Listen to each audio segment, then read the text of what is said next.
عمري ما جربت لا لحمه الراس ولا الكوارع، فانا دلوقتي داخل اجربها اول مره في حياتي من مطعم اسمه ايه؟ مأكولات المحبه. في اي مطعم هتخش في دمشق تلاقيهم بينزل لك طبق فيه بقدونس وفلفل ومخللات. عايز طبق صغير فيه حاجه من كل حاجه. الله الله الله، ميه سلق اللحوم.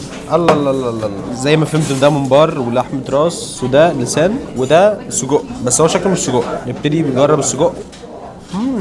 نجرب الابوات السوريه لاول مره. معده الخروف محشيه رز، ده حلو بس مش مفضل بالنسبه لي عشان ما بحبش الحاجات اللي نجرب يا جماعه لحمه الراس. حلو. ده بقى بالنسبه لي بصراحه استحاله كنت اجربه، بس النهارده هجربه لاول مره. اللسان، تفاصيل اللسان لسه فيه. هو بصراحه ما عجبنيش، بس مش معنى كده ان هو مش حلو. الكوارع بتتاكل ازاي بقى؟ اكلها كده؟